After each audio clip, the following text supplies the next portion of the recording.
The anime starts with a country called Britannia, which grew into a huge and powerful empire.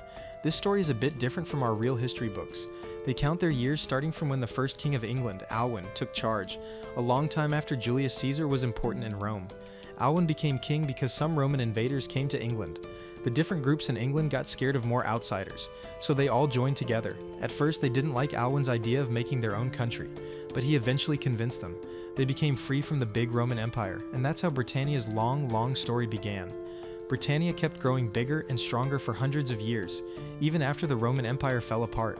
Their kings followed the rules set by Alwyn, but then a very important thing happened that changed everything.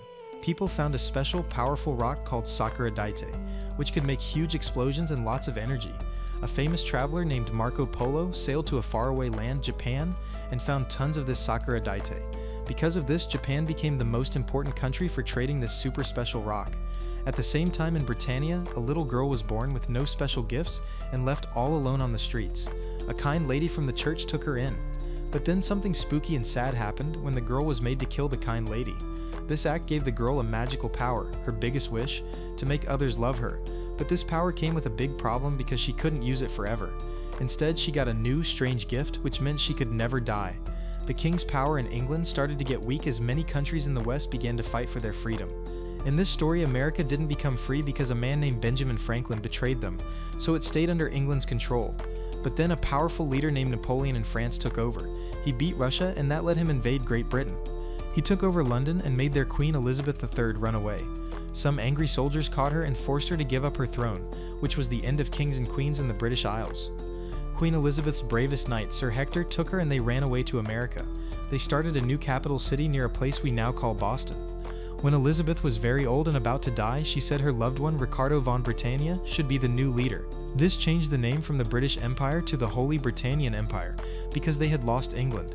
Ricardo also made a new way to count years, which is the one we've been using in this story, starting from when King Alwyn first took charge. Not even a year after this new empire began, Napoleon was killed by his own people before he could become a super powerful emperor. The people of Europe were fighting hard for their freedom and didn't want new emperors. This led to the start of a new group of countries called Europa United, where people governed themselves. By the year 1853, Britannia was strong in what is now America and started looking for new places to trade. A Britannian ship captain went to Japan, where there was lots of Sakura Daite, but Japan was a very closed-off country and didn't want to trade with anyone. However, after meeting Britannia, they realized they were falling behind in new inventions and technology because they were so isolated, so they finally opened their doors for trade. For the next 100 years, the Britannian royal family had lots of problems. Many emperors were killed by their own family members who wanted more power for themselves. Europa United also started a big war, a bit like World War II, where Germany fought against other countries because of unfair rules. Japan became a country where people voted for their leaders after losing their own war. And most importantly, this year, two brothers were born, Charles D. Britannia and his brother V. Charles later became the 98th Emperor of Britannia. He ruled very strictly, fueled by anger because his mother was killed. He and V found an old magical power called Gies, and they used it to make sure they stayed in charge. Their goal was to create a world where sad things like his mother's death wouldn't happen anymore. Charles had many children, but the most important ones for our story are Lelouch V. Britannia, the 11th prince, and his sister Nunnally. They were the children of Charles's true love, Mary Anne. V saw how much Charles loved Mary Anne and their two children, and he started to think Charles was getting soft. He worried Charles had forgotten their big plan to get rid of gods using the Gies power and create a perfect world without any sadness. V was already an immortal code user, someone who can't die and can give Gies to others, and had given Charles his Gies power to change memories. Their big plan was born from the sadness of their mother's death, and it was a bit crazy. They believed the only way for everyone to be truly equal was to link all people's minds together. To do this, they needed to use special machines called thought elevators, hidden around the world, which is why they kept conquering more countries. Because V didn't like Charles loving his family so much, V secretly arranged for Mary Anne to be killed. Charles found out his brother had betrayed him at the scene. Nunnally saw all of it happen. V shot Nunnally in the stomach, thinking she was dead. Charles arrived, found Nunnally barely alive, and quickly used his gaze to make her forget V and the attack. He knew V would look for her if he found out she was alive. He also made her believe she was blind so V wouldn't recognize her easily. Charles left right before Lelouch arrived to find his mother dead and his sister badly hurt. That's when Lelouch's big fight against the world began. After Lelouch got very angry in the throne room, Charles sent Lelouch and Nunnally to Japan as prisoners to show his power. He told Lelouch he wasn't strong enough to get what he wanted, cutting off his children completely. Even though the emperor seemed cold, he was actually trying to protect them, knowing V would only hurt them if they stayed. Charles then secretly planned his own revenge against V for lying to him. As Britannia's power grew even more after his wife's death, Charles became a meaner ruler. He stopped caring about innocent people getting hurt when he took over countries. His rule was very unfair, but he said it was good. The empire started giving numbers to the people in the countries they took over, taking away their real names. They treated these numbers very badly, unlike the rich people from Britannia's homeland in America. Charles ignored all the groups that asked him to treat his citizens fairly, continuing to bomb cities and fight wars without thinking about the people. Japan used the fact that the three big powers, Europa United, Britannia, and the Chinese Federation, were all busy fighting each other to make a lot of money. They sold their sockerodite to everyone. But this didn't end well for them, as Britannia's empire started getting closer to their borders. Japan became scared of being taken over, so they teamed up with the Chinese Federation and Europa United. They tried to make Britannia stop by putting strict money rules on them, but this only made the powerful empire hungrier for more. Charles cleverly made everyone look away from Japan. He sent all his special knights to Africa and India, and his biggest ship, the Great Britannia, to the Indian Ocean. While other countries thought all his fighters were far away, he secretly sent another fleet of ships with brand new robot fighters called Glasgow Nightmares to take over Japan. The other empires realized this too late, too busy fighting in Africa and India, and Japan fell. Lelouch watched the invasion, his hate for Britannia growing stronger and stronger. Seeing all the destruction, he promised again to bring down the empire and kill his father. Japan became Britannia's 11th colony, called Area 11. His father's harsh words pushed Lelouch to become very smart. He was great at making complex plans, which you could see from how much he loved playing chess.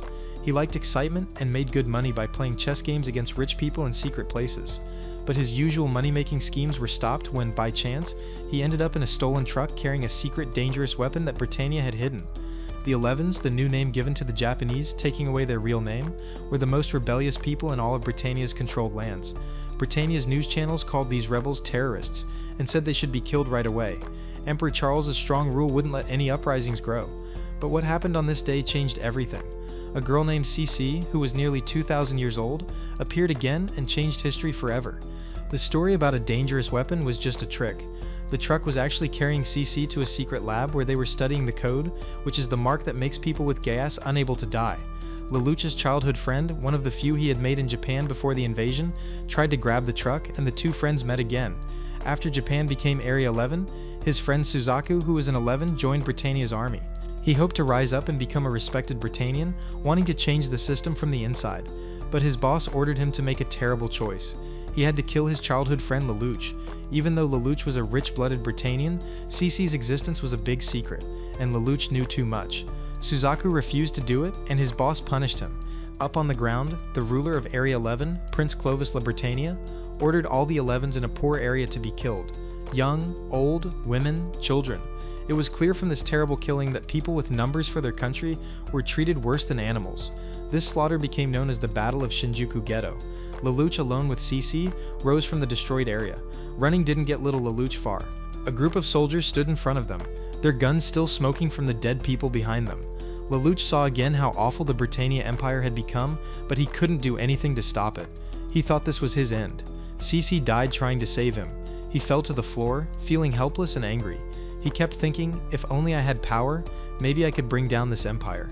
And just like magic, he was given a chance to make a deal with a devil. He could get unbelievable power for a small price, which was to grant a demon's wish. He said yes and got the power to command anyone he looked at. The soldiers, one by one, killed themselves in front of his eyes. He had been given amazing power, and with it, he might just be able to make his dream of bringing down the empire come true. He stole a robot fighter from another soldier and became the clever planner for the rebel 11s.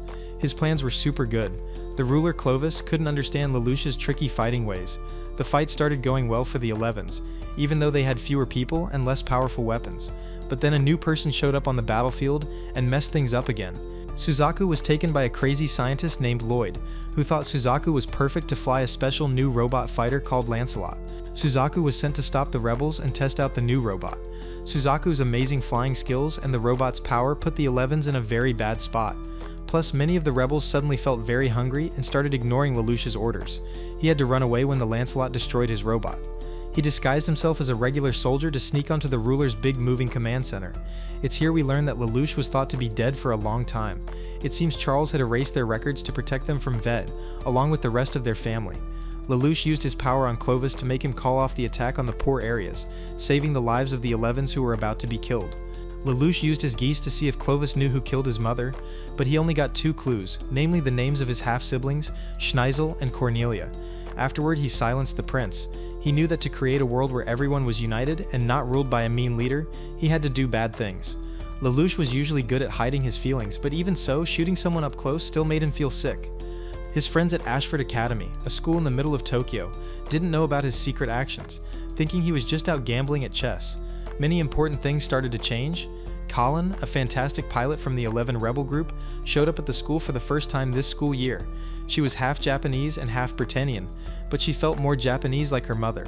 Her father was a terrible person who had forced himself on her mother, who was their family maid.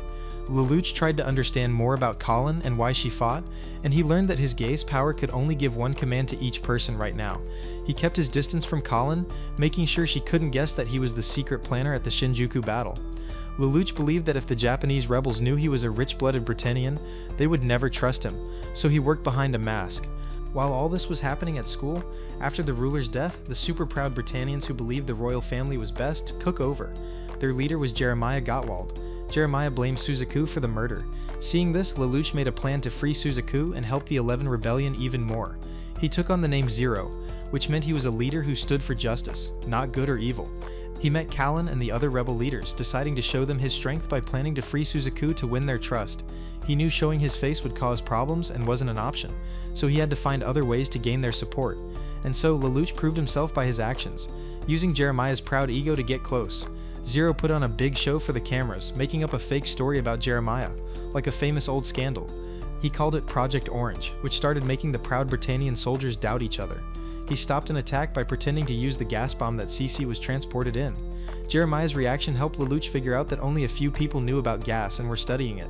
He finished his show by using his power on Jeremiah, forcing him to let them escape with Suzaku. This caused big problems among the proud Britannians, making them lose power in Area 11. They became a joke, heavily suspected because of Project Orange and Jeremiah's strange actions while under gas. Zero tried to convince Suzaku to join the rebels, but Suzaku said no. He believed he could change the country from the inside and end the bad things by fixing the rotten system. He thought the extreme things Zero had done, killing the ruler, faking a hostage situation, weren't worth the goal of freeing the country. It seemed he was scared of the bloodshed that a rebellion would bring. He wanted peaceful change over a long time, but Lelouch as Zero wasn't that patient or confident that slow change would work. He had grabbed his goals with his own hands, killed for his future of making a free world without Britannia's mean rule, a world where his hurt and blind sister could be treated like a normal person. These two friends might have wanted the same ending, but their ways of getting there were totally different. Suzaku walked away from the talks and back to his unfair trial. The pieces on the chessboard kept moving. The proud Britannian group fell apart because of the orange rumors. Jeremiah was almost killed by his own friends but was saved by Suzaku, who was found innocent of all charges after Jeremiah himself came under suspicion. The job of ruler for Area 11 was given to the second princess, Cornelia. Everyone hoped her strong rule would stop Zero before he got too powerful, but Zero had already inspired many Japanese fighting groups to stand up against the Empire again. The third princess, Euphemia, Cornelia's sister, became the second in command and really liked Suzaku after they met by chance. Unlike her sister, Euphemia wanted to stop the unfair treatment of the numbers, and she hoped Suzaku could help her do that. With her help and the help of scientist Lloyd, Suzaku went to Ashford Academy, the first time a number had ever been able to attend the school. Cornelia planned to stop Zero quickly by making another fight like the one in Shinjuku, knowing he wouldn't ignore her attack on the Saitama poor area. Lelouch planned to fall into her trap, thinking he was smarter than his half-sister. However, Cece, the lime-haired girl from Shinjuku, tried to stop him.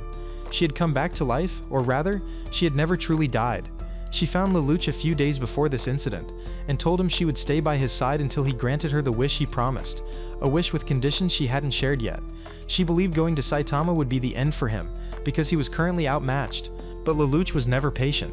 He thought it was super important to keep going and take every chance he got, which was a bit too proud. He thought he could do more than he really could with what he had. He made the same mistakes he did in Shinjuku, thinking the local fighters would completely follow his orders, but they also got scared and tried to give up, only to be killed. Most of the innocent people in the Saitama poor area were murdered by Britannian soldiers, and Lelouch had greatly underestimated his opponent. Cornelia knew he had taken over one of their robot fighters and ordered everyone to report and get out of their robots, which could reveal Lelouch's identity. Even if he wasn't wearing his Zero uniform, his half-sister, like all the royal family, still thought he and Nunnally were dead. She would instantly recognize him, and the fact that he was in a robot fighter was very suspicious. Just before he was almost found out, a helping hand appeared on the rooftops. The appearance of Zero allowed Lelouch to escape. Meeting Cece in the sewers, he complained to her that the fight wasn't fair, that he didn't have enough soldiers who truly believed in the cause. This made him think that the only way forward was to create his own army that would always follow his orders exactly. And so, a new army was born. During a hostage crisis, Zero's Black Knights, which was the old Japanese fighting group, had some problems. Some wanted to plan things carefully before joining the rebellion, while others took matters into their own hands, like taking tourists hostage. Lelouch used this crisis to change how people saw Zero. Britannia's news had painted him as a bad terrorist, spreading fear, destruction, and death. But by getting involved in the hostage situation, he could tell a story that he and his army were a good rebellion, who only wanted a free Japan. Zero was able to outsmart Cornelia by blowing up the top floors of a building, while Suzaku and the Lancelot robot destroyed the support beams at the bottom. This made it look like the ruler cared more about destroying the Japanese rebels than saving the hostages.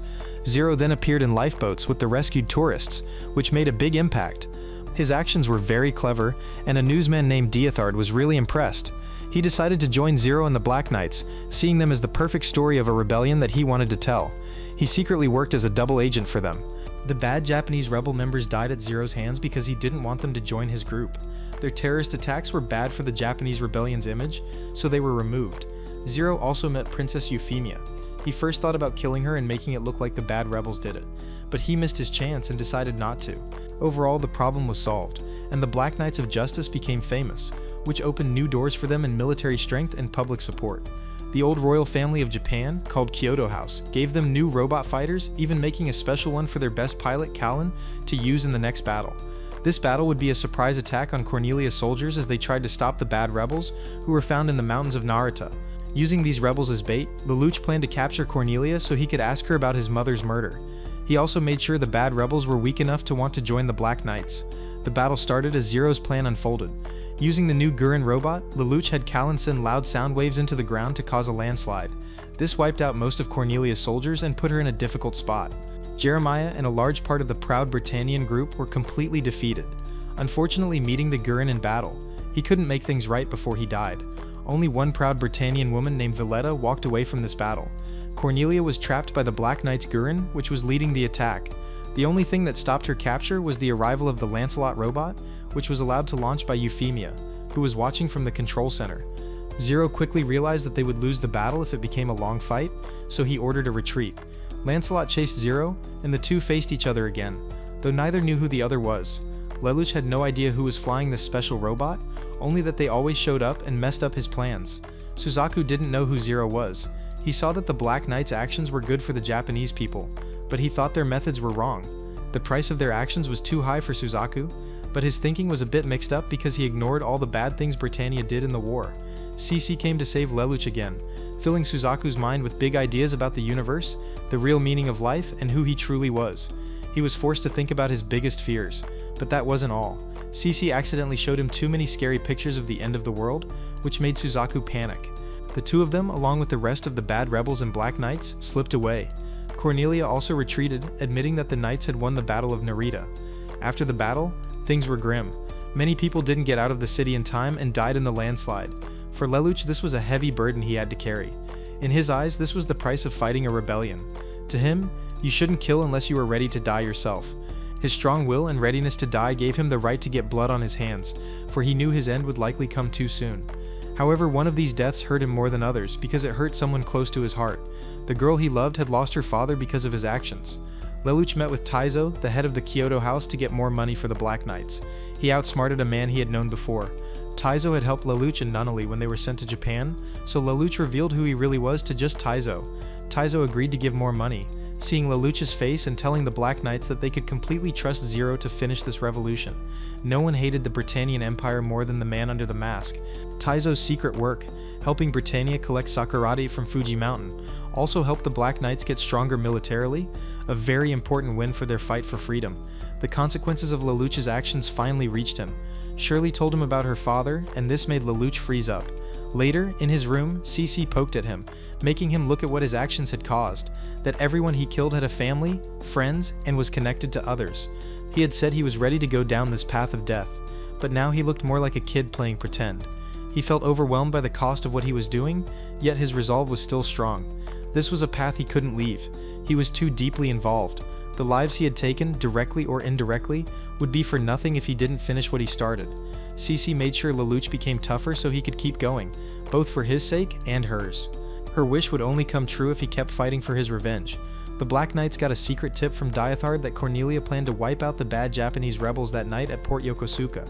Their leader, Commander Tadawaki, was trying to escape with his remaining people by boat. Their expert pilot, Todo, and his teammates, the Four Holy Swords, wouldn't make it in time to save their commander.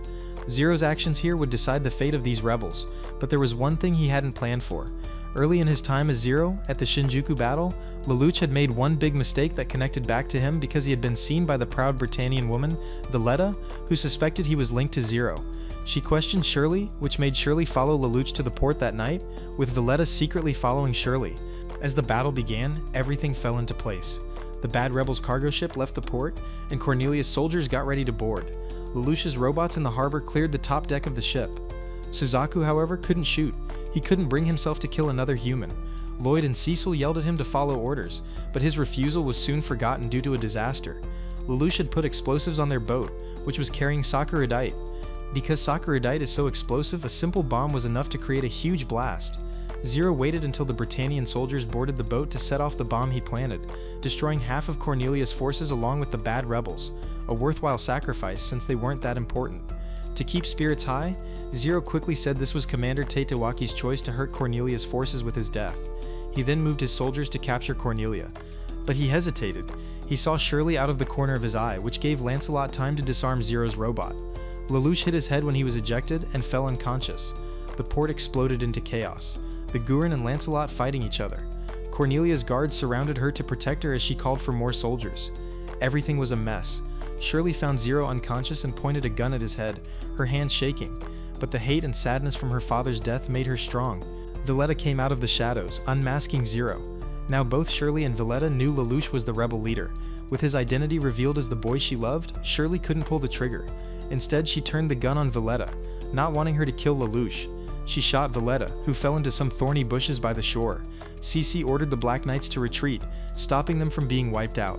Lelouch was too hurt to give orders, knowing his identity had been revealed to at least 2 people. Waking up to find his helmet gone and blood everywhere, the Battle of the Port ended with no clear winner. Lelouch's secret life started to fall apart. Shirley wrote in her diary about knowing he was Zero. Lelouch figured out it must have been Shirley who knew his identity, and found out she was going to Narita, where her father died. There, a man from Cece's past, Mao, appeared for the first time. Mao was a pain for Lelouch many times, as he had the power to read minds, but this also meant that big crowds filled his mind with too many thoughts. He tricked Shirley, using her thoughts to set a trap for Lelouch. Mao wanted to be reunited with Cece. With a gun pointed at Lelouch, Mao pushed Shirley to kill him, but she only managed to shoot him in the shoulder. Despite the pain he had caused her, she couldn't bring herself to kill him. That just wasn't the kind of person she was. Her feelings were a mess, weighing heavily on her, and she felt like she couldn't go on. Cece distracted Mao while Lelouch talked to Shirley. She confessed her love for him despite what he had done, and with a heavy heart, Lelouch realized he had to let her go if she was to be happy. No one close to him would have a good life. The bad things he had done and would continue to do would weigh on him. He told her in another life they could have been lovers, but in this one, there is a dream he must finish. He used his geas to wipe away all memories of him from her mind. Jose had a secret of his own that he hid from Zero and the other knights. The former leader of the liberation group had taken in Valletta, finding the wounded girl washed up on the shore. He had no idea who she was, but knew she was definitely from the Empire. While she herself knew nothing and was suffering from memory loss for now, the secret wasn't a problem yet, but it could become deadly if her memories returned and Jose's work was found out. For now, the two lived together without worrying about the bigger picture. With Mao showing up, Cece decided to leave Lelouch and take one for the team, giving the crazy man what he wanted, to be with her.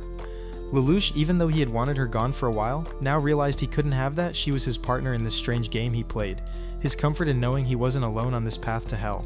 He made a plan to get rid of Mao, saving Cece and killing him. Or so he thought. When Toto was captured by Britannian soldiers, Lelouch had to team up with Suzaku to save his sister, but the fight with Mao showed why Suzaku was the way he was. When Japan was being attacked by Britannia, Suzaku's father, the prime minister, wanted to fight until the very last person. But Suzaku, a young child, thought it would be better to give up and surrender. He fought with his dad, and in a moment of anger he grabbed a knife and stabbed him. He had killed his own father. His father's death meant the end of Japan and the start of Area 11. Without him, there wasn't enough support for the fight. Since that day, Suzaku promised to change the empire from the inside, not wanting his father's death to be for nothing.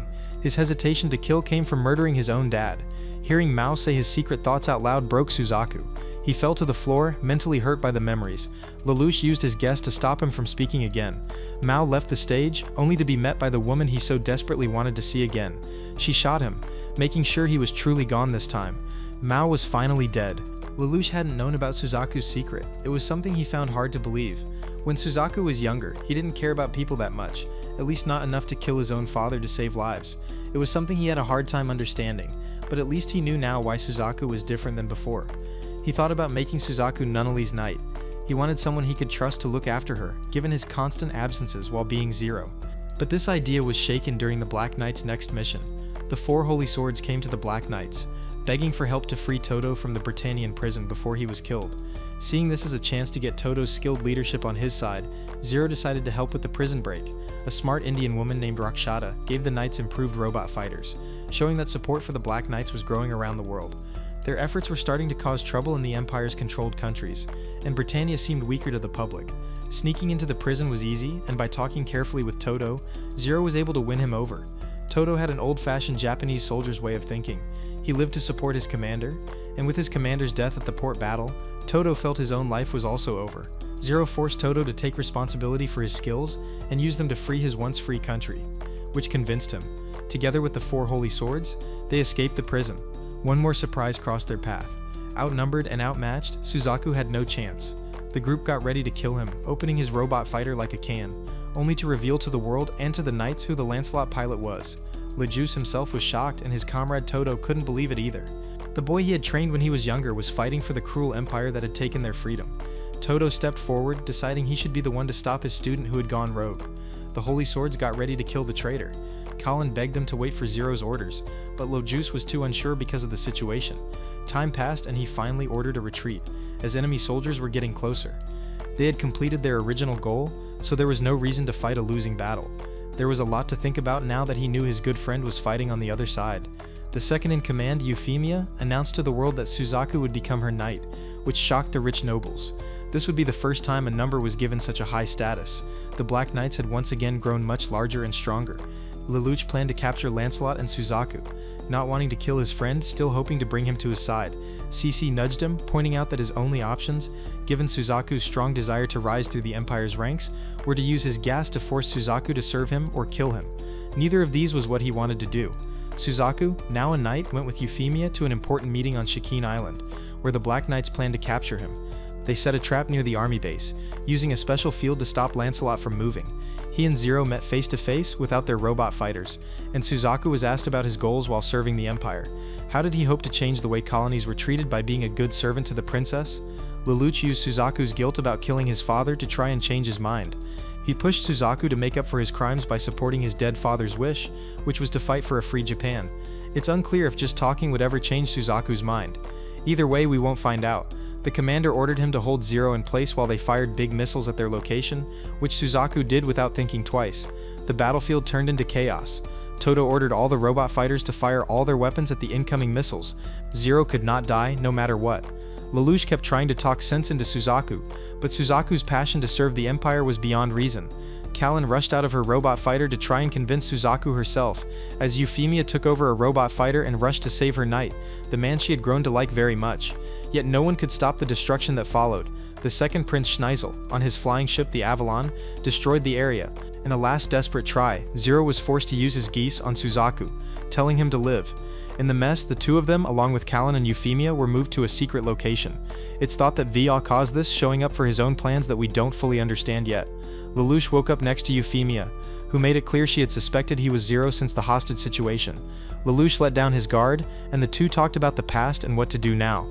On another beach, Callan tried to attack Suzaku, but the two agreed to stop fighting for a moment to figure out how to get off the island. What came from this clash of two worlds was that the opposing sides were forced to listen to each other.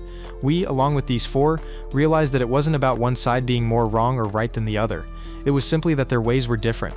While Euphemia and Suzaku hoped to change how the Empire worked from the inside, which would avoid big fights, lives would still be lost.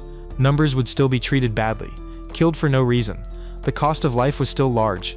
Lelouch and Callan's way was a more act-now approach, taking matters into their own hands, not waiting for slow changes in society and politics. Their path was more stained with blood, but it would end the unfair treatment immediately, and didn't rely on others changing. They became the change.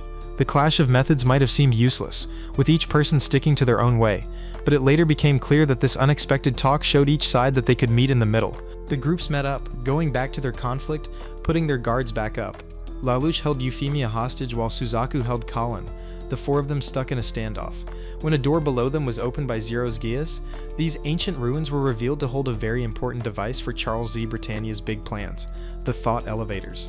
Lloyd and Schneisel were trying to figure out why these objects were so important to the Emperor. As the Geas opened the thought elevator, the only reason V had moved them there, Suzaku fell into a trance, probably from remembering when Cece had messed with his mind before. Yet he still didn't know what Geas was. Lelouch used this chance to steal the Gurin, a special robot fighter being studied at the site. He and Callan escaped Britannia's soldiers. Suzaku was left to pay for the crime of not following direct orders because a recording from the bombing clearly showed him refusing to stay put and instead running away with Zero and his robot.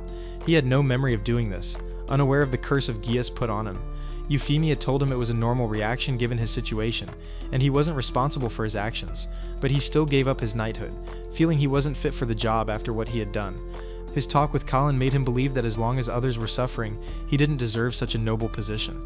Euphemia also felt she couldn't choose a knight, unable to make a difference that would change how the numbers were treated. She accepted his decision.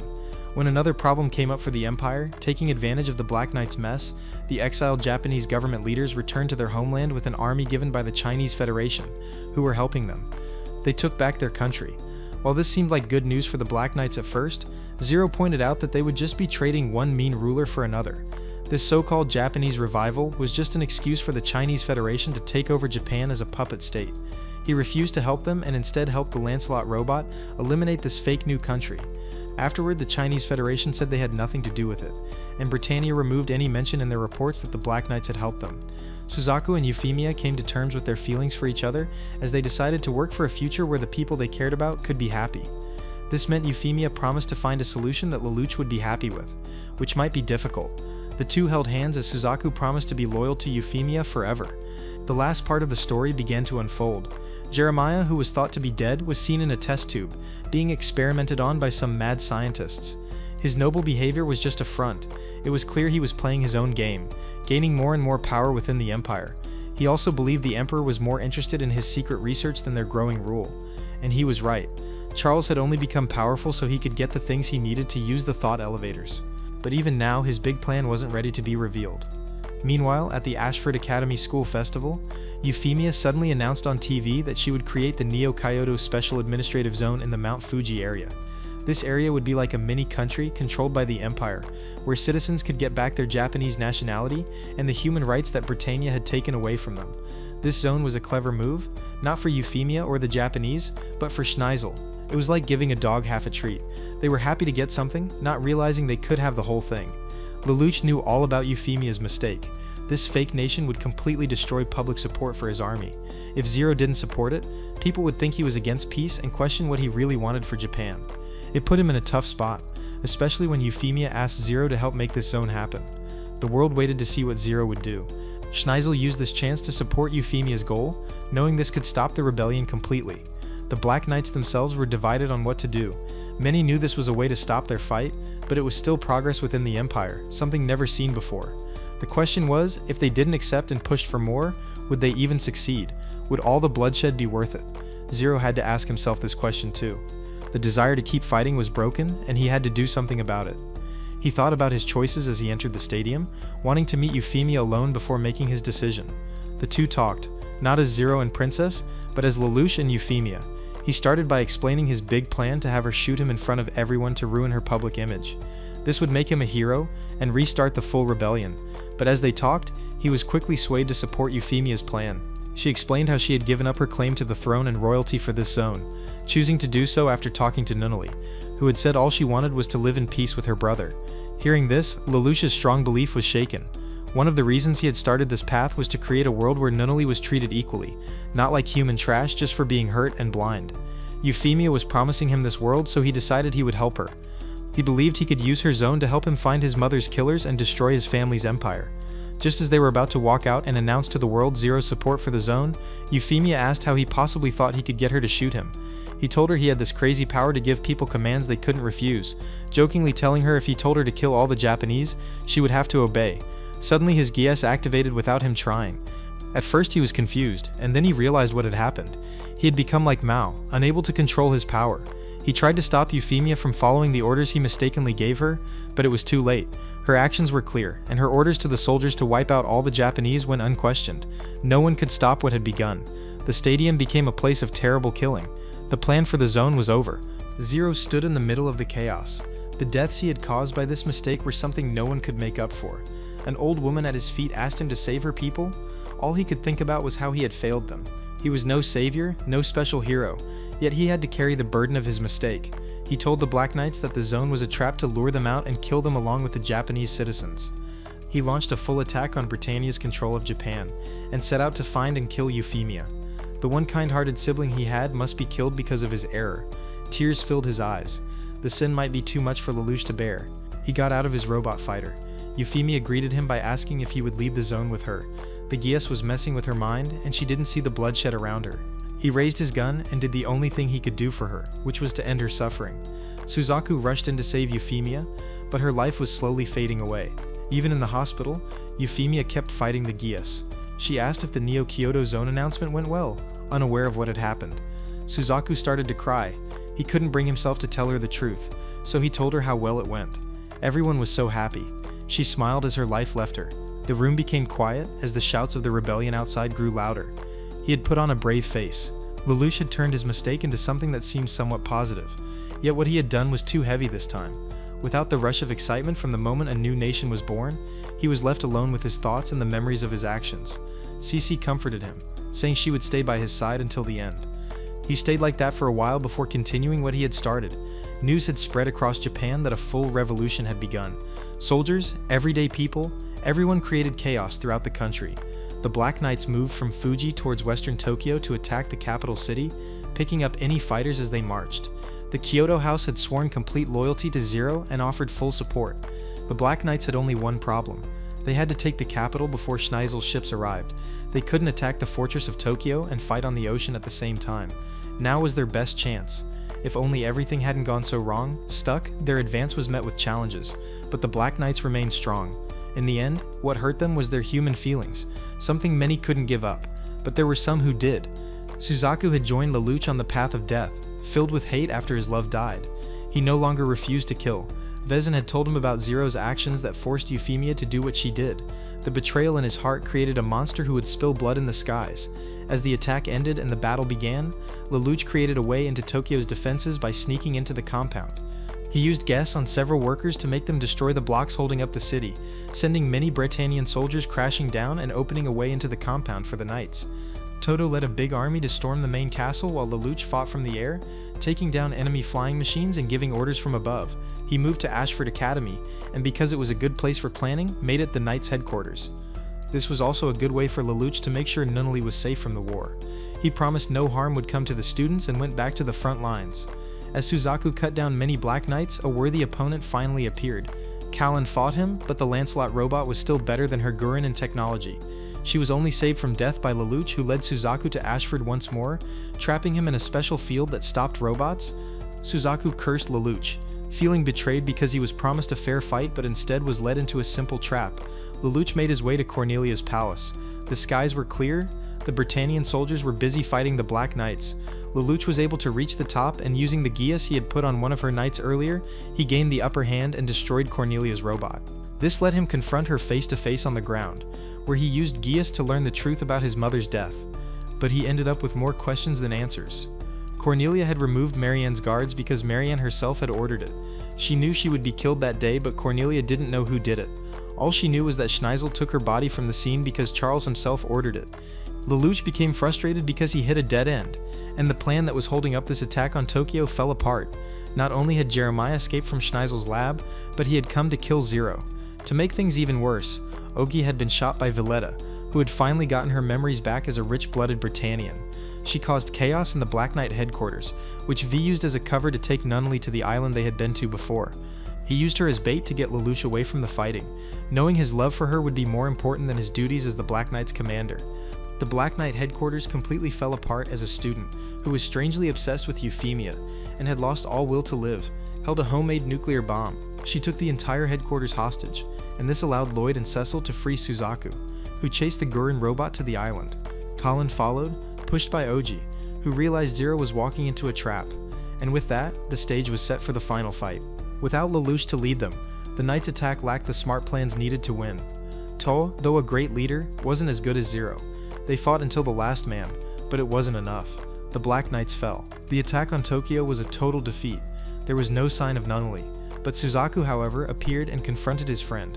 Zero tried to mention Euphemia's name, but Suzaku made it clear he knew Zero's game, the power he used, and what he forced Euphemia to do. He made Lelouch unmask as Colin entered the cave. Colin's spirits dropped, confused and unsure what she had been fighting for all this time. Zero was her hero. She thought of him as a god, loved him like a deity, yet in front of her was the lazy Britannian from her school. The shock left her unable to decide what to do next. Lelouch, in a desperate attempt, tried to convince Suzaku to help save Nunnally, even putting a bomb on his chest that would explode if his heart stopped. Suzaku didn't even flinch at the thought of dying. In a way, he had lost his will to live. He got ready to shoot Lelouch, telling him he never should have been born, insisting he would take care of Nunnally once Lelouch was gone. Lelouch, though, refused to die before making sure his sister was safe. The two got ready to pull the trigger, and the world went dark. Death was too kind a fate for Lelouch. Suzaku decided to hand him over to the Emperor himself in exchange for the title of a Knight of the Round, the highest position a warrior noble could get. Suzaku had decided long ago he would change the system from the inside, so he gave up his friend. The Emperor forced Lelouch to become a normal human, making him forget everything he had come to know, including his revenge, his mother's death, and his sister. Charles took everything from him. Using the power of Gaius, he made a fake life for Lelouch at Ashford Academy, using his memory-changing Gaius to rewrite even his friends' minds. Lelouch became the star of his very own fake life, given a fake brother, watched by Villetta, and attending Ashford Academy with Suzaku. His life became a lie, and his true self was locked away inside his mind. Just as his journey of rebellion began a year ago, once more Lelouch's normal life changed, all because he played a game of chess. Cece and the remaining Black Knights attacked Plaza Lizin, hoping to capture him and bring back his memories by creating situations that matched the day he first asked for power to destroy the Empire. When Cece reached out and touched Lelouch, she woke him up from the fake memories he had been trapped in, and he once more ordered the Britannian soldiers to shoot themselves. At this moment, Chinese Federation diplomats were visiting Japan for talks, and with the Plaza Tower visible from their embassy, burning from a rebel attack, Britannia looked weak. So a large number of soldiers were sent to the scene, leaving Lelouch again outnumbered and outmatched. Using his clever plans, he made a plan to knock down half the tower, wiping out all the soldiers sent there and giving them an open way to escape. The only thing in their way was a new robot fighter with an unknown pilot who could move super fast. One of the four holy swords gave his life to stop the robot, buying them enough time to knock down half the tower and escape to the Chinese Federation embassy, where Zero made his public return. The United States of Japan began its comeback, starting in this very room. The only requirement for citizenship was fair treatment, which was a rather dreamy idea for a country. But this was Lelouch we were talking about. The world was divided by this announcement. Britannians were disgusted and scared, while Dithard and Rakshata laughed happily at the return of such an interesting man. Li, a very loyal fighter of the Chinese Federation, wondered how useful Zero will be to his country's plans. He wondered why the rich ruler's guards let Zero hide in the embassy. He didn't know that Lelouch had used his amazing talking skills, also known as guests, to get their support. Zero's existence itself made sure the Britannia Empire would stay busy fighting, so for now, Li and Zero had a common enemy. He didn't question the Black Knight's support for now. The Black Knights had once more declared war on the Empire. Lelouch's fake brother, who had acted as his prison guard, was a bother to his plans, but Lelouch easily convinced Rouleau that he wasn't the current Zero by having CC pretend to be Zero, while his speech played live. Even so, Rouleau proved to be very dangerous. Emotionally unstable, and without any real friends before his fake one with Lelouch, This would be useful for Zero to take advantage of.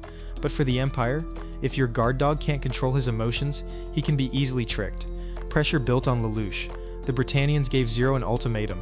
He had to turn himself in, or the imprisoned Black Knights would be publicly executed. His attempts to get rid of Rollo failed, though the boy saved him thanks to a little trickery. Now knowing about Rollo's time-stopping power, and how easily he could be controlled, he might be more useful alive. And so, with his brother in mind, he made a plan to attack the execution site. Lelouch tricked Cornelia's knight into a noble fight, buying time for his plan to work. Using the same trick he used in the attack on Tokyo, the ground plates holding up the city buckled, dumping the Britannian execution force into the Chinese Federation embassy, throwing them into the Chinese Federation's protected area. Here, they got rid of the soldiers and rescued the captured knights, getting their first small victory in their second rebellion. Lelouch's secret plan to win over Rollo began.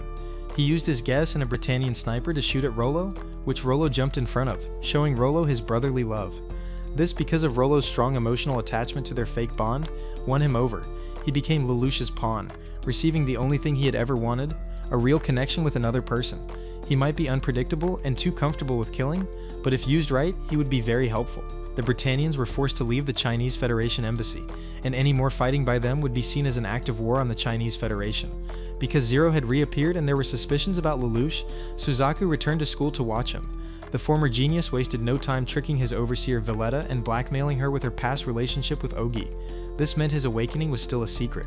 Suzaku, however, tested Lelouch to see if he had gotten his memories back, putting him on the phone with the new ruler of Area 11, Nunnally. Lelouch shouldn't have any memory of her unless he had woken up, so he was forced to lie to his sister in front of Suzaku to keep his cover. Rollo froze time for him so he could apologize to her for pretending not to know her. Zero heard that Nunnally would be taken to Japan by a flying ship to become the ruler. Not wanting to fight his sister, the plan was to capture her, which should be enough to mess up Britannia's power in Japan. They launched a full attack from the air on the ship, with Zero making his way to the ruler's rooms.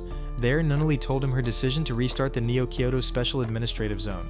The thought of this zone brought back bad memories for Lelouch. There was no good future for the zone, yet this was his sister's dream. Self-doubt made him freeze, unsure what to do next. Losing valuable time before Suzaku, along with two other special knights, arrived. Their superior robot fighters turned the battle. Callan, unable to fight directly, couldn't face Suzaku, who rescued Nunnally from Zero as the flying ship fell to the sea. Callan rushed in to save a lost Zero, who was questioning his purpose. Half of his reason for becoming the demon he was to make a better future for his sister, and now to keep going, he had to ignore her own dreams of helping others. While she might not know he was Zero, seeing her push him away for the man who betrayed him left a scar. Lelouch had fallen into despair, only to be snapped out of it by Callan. She made him aware of his duty to make their dreams come true. As a leader of the Black Knights, he couldn't let his own feelings get in the way of his job. He was Zero, the one who will create a free world. He must bury the part of him that is Lelouch. Thinking about his duties, he saved the Knights from almost being destroyed by the Britannian Navy. He publicly announced that he would accept the ruler's invitation to help create the Neo-Kyoto Zone, though his plans for the area might be a little different. The setup was too similar to the day thousands of Japanese people were killed by Britannia. Tensions were high on both sides as they waited for Zero to arrive. In a private meeting, Zero had asked to be sent away from Area 11 in return for giving 1 million Japanese people to the special zone. Because there was so little support due to the massacre, they had no choice but to accept, starting the plan that would happen today. Just as planned, all the Japanese people dressed in Zero's clothes. Zero said that since they were all Zero, and the name meant a leader who fought for justice, they should all be sent away from Area 11. Since the special knight Suzaku agreed that what made someone Japanese was their heart's connection to their country, they would still be Japanese even if not on the land itself. So, arriving with a mobile ice-like landmass given by the Chinese Federation, the Zeros got official permission to be exiled from the Britannian Empire, and now existed as a country without fixed borders. The ruler Nunnally and Suzaku let them leave, not wanting to repeat the events of the last zone, knowing that another killing here could cause big problems across the growing empire. Charles had spread their control too thin in order to achieve his goals. The situation in the Chinese Empire was complicated. Even though they had the most people among the three big powers, their empire was weak because of corrupt rich rulers. The Empress was what kept the Federation together, but the empire was really run by secret manipulators, who hoarded all the money while the citizens suffered from hunger, poverty, and money problems. Because of this, less money was going into the pockets of the high officials, so they made a deal with Britannia for a forced marriage. This would give half of the Chinese Federation's land to Nunnally, in exchange for making the officials Britannian nobles. A plan was already in motion to stop this forced marriage, led by Empress Tianzi's loyal guard, Li, who took advantage of the falling political structure. Zero used the Empress as a hostage to force the rich official's hand. His goal was likely to convince Li to support the knights instead of the nobles and Britannians. Lelouch noticed Li's leadership potential, public support, and overall skill. If he could show Li that there was no future with the greedy rich rulers, Li might just team up with the knights to successfully complete the coup, avoiding the worst outcome, the Chinese Federation joining Britannia. And so Zero's gamble paid off. The rich officials showed no care for the Empress's safety, even betraying Li in the middle of battle, joining with the Brits. Zero stepped in to save Li and the Empress, offering Li a deal to join him, where he would lead his country not as a puppet for the Black Knights, but as a free state for the people. He also secretly leaked a conversation he had with the rich rulers where they said they had no problem killing the Empress, which caused riots across the Federation. The people turned against the nobles. They completely lost their power since they no longer had the support of their empire. Britannia could no longer make deals with them, pulling back their support and soldiers from the battle. With this, the Black Knights gained the upper hand, defeating the rich rulers and forming a military alliance with the new leaders of the Chinese Federation. The Britannia Empire's unquestioned strength was fading, and Charles could be blamed. He didn't care much about what was happening in the world. The only thing on his mind was the Sword of Akasha, a weapon to kill the gods, and he was almost ready to start what he called Ragnarok. He had lost interest in other countries because soon they would mean nothing. Like a character named Gendo in another story, his system was slowly falling apart as the end quickly approached. His sons and daughters began to question if he could still lead. Schneisel took most of the responsibility for running the empire. He started making plans to take over the throne, though he didn't say it out loud yet. Many wondered where Cornelia was at such an important time. She had been missing since the attack on Tokyo. After she found out about the power of Gaius, she spent every waking moment trying to solve the mystery and clear her sister's name. The talk of should we or should we not attack the Chinese Federation meant nothing to the angry second princess. Lelouch faced several problems. Jeremiah had made a miraculous return from the dead with a special anti-Gaius power that could stop any Gaius ability. He had just tested it on the public, bringing back Shirley's forgotten memories of Lelouch's identity as Zero. This started a chain of events that led Rollo to kill Shirley. Rollo thought she was a loose end, and because of his confused view on killing and frankly his jealousy of anyone who loved Lelouch, due to his desperate need for attention from someone, he felt nothing when he did it. This sent Lelouch into a rage when Rollo told him what he did, anger he aimed at the power of Gaius, not at Rollo. He declared war on what he called the Gaius Order, planning to find their location and wipe them out as punishment. This is where our anime comes to an end. Subscribe for anime recaps.